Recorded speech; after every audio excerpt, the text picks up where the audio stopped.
We live. What's up, everybody?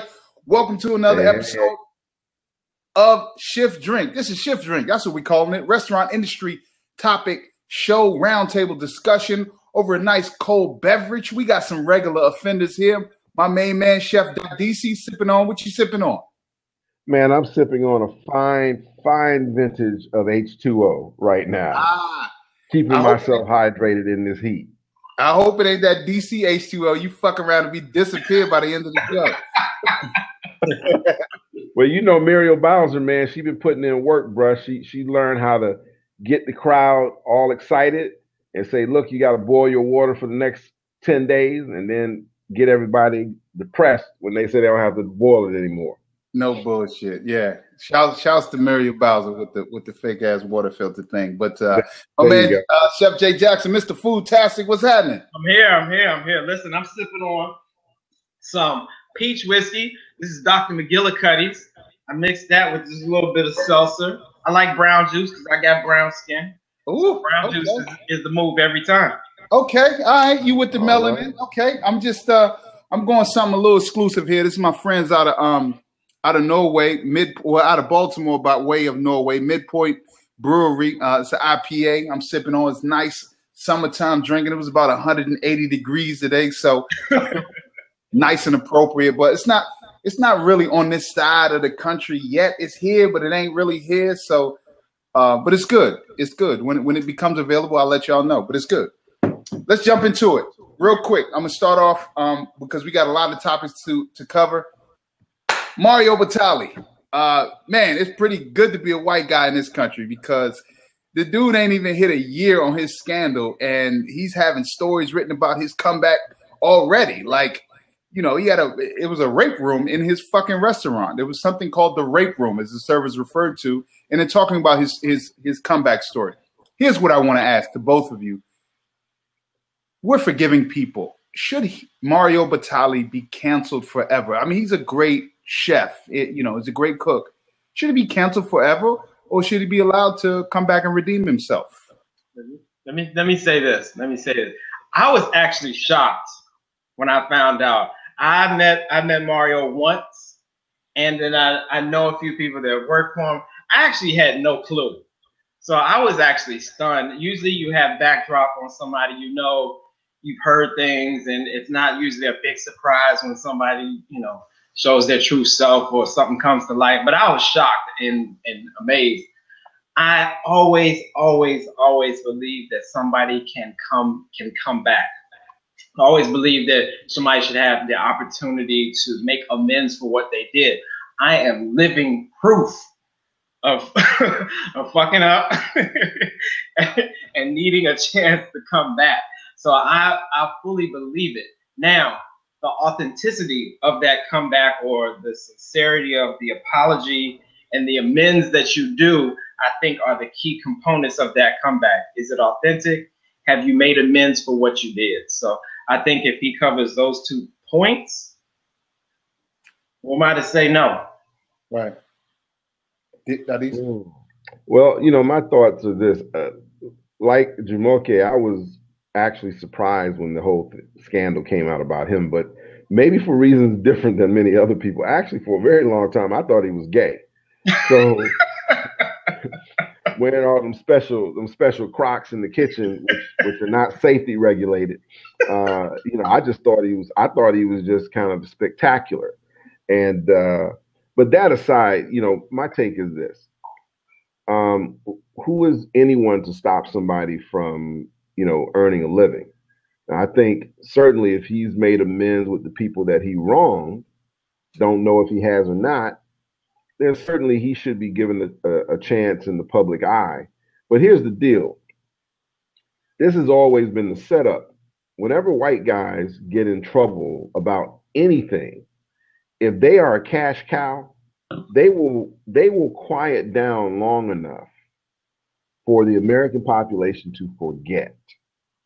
And then they will come back on the scene with their contrition and I'm sorry campaign. And I think, he's no different than many other celebrities who've done the same thing. There's not a moral judgment on him. He may be a fantastic person to work around, to be around, or whatnot. But when you got a reputation for having a rape room, if that had been one of the three of us, bruh, we'd have been in prison.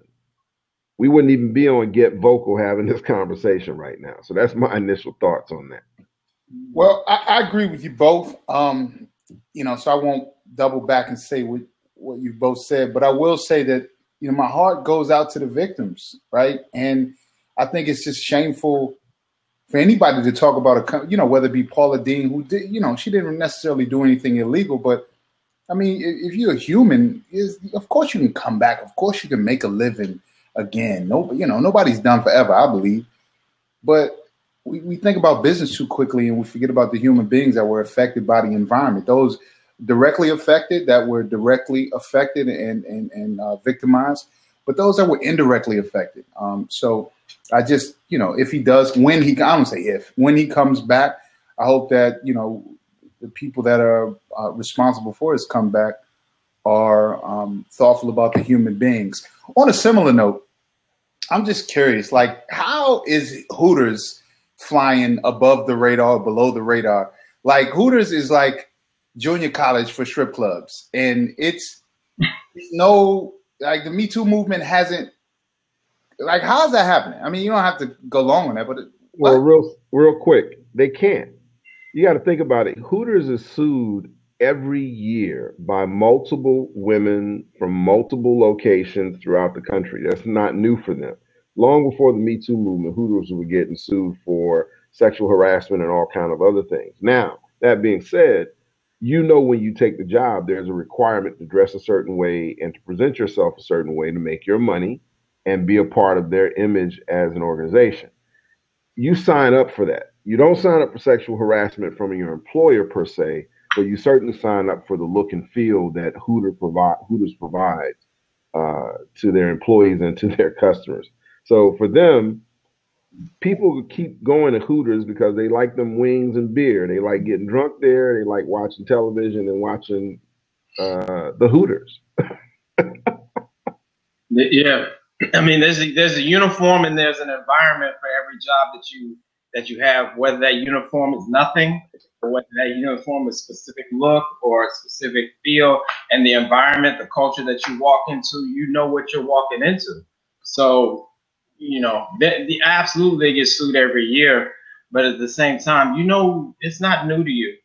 You know what is going to happen. What could potentially happen. So to some degree, you need to be responsible for that. You need to be responsible for what you're stepping into. If you don't want to eat candy, don't go into the candy store. If you don't want to get sick, don't walk into a cigar room with secondhand smoke. I mean, there's things you can do yourself to avoid and remove yourself from a situation. And Hooters is not the end all be all. Those jobs aren't so amazing that you just have to have them and work there. Restaurants are becoming like a playground for protests over the past couple of weeks. Sarah Sanders, Mitch McConnell, the HHS lady, Kirsten, whatever the hell. Mitch McConnell punk ass got run out of some Italian restaurant. This is the second time, and these jokers showing up with speakers, Beats pills and shit, and pumping Public Enemy's Fight the Power. I thought that's like cool. I think it's Radio Raheem style. Like, was it like on there? Yo, that's like this style with the big double, the big D batteries. Oh. Listen, Occupy ICE. Jamoke just gave you your next joint. Show up with the boombox on the shoulder. So you all are both restaurateurs or have been. Like, is this appropriate? Is that a right song? I mean, obviously they were older. Is that the right song? Suggestion for another one? I like the song. I like that old school song with. I like songs of meaning. I like songs with purpose. I mean, they could have. I mean, obviously, I don't know how old these people were, but obviously they did their research and were trying to find the appropriate song. I think it was a perfect selection. Spot on. Yeah, they should have just went ahead and played the Isley Brothers version of the song. Then they'd have really been showing their musical chops. Most of these young folks don't know about that version. But I'd say this, man. At the end of the day, you make a decision about how you want your business to run and how you want people to uh, see your business. Are you a business person or are you an activist? You got to make a decision because at the end of the day, while that may look good for some people, a lot of people, whether they support the Trump administration or not, are not going to look kindly on going to a restaurant where they feel like they could get protested because of potential political beliefs. We got to be real careful with that from a business perspective. Now, as a human being, as a person, you have every right to protest. But at the end of the day, Mitch McConnell should be able to go out to a restaurant in D.C. or in the metro area and have a meal without being disturbed in that manner. I think if it was a political forum, completely different thing. Go at it, but let people be. That's the way I look at it. Yeah, I agree. I wasn't saying that the owners of that restaurant should allow them in and allow them to protest inside. I was more so celebrating the spirit of their vigor and their passion behind their purpose. Now, you can't conduct that in my restaurant. You can't, because everybody's coming in entitled to a meal and a certain experience.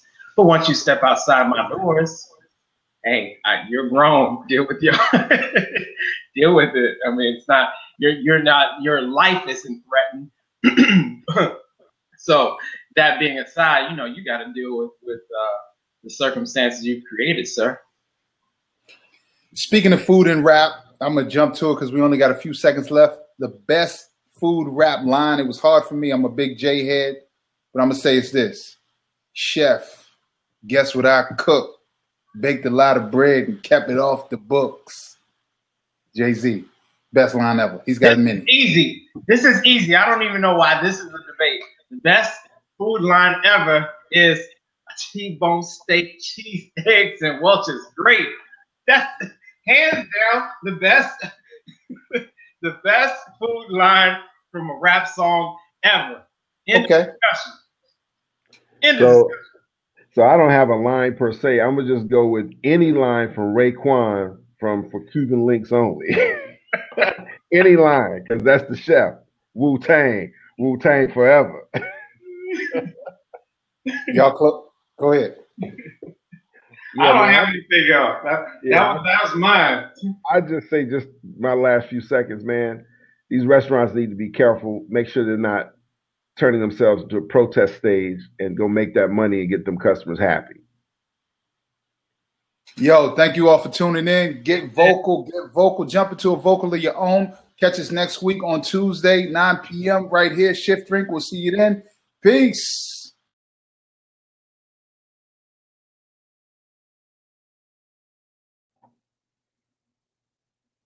Are we good now? You finished recording? Your microphone's muted, both of you. It still says on.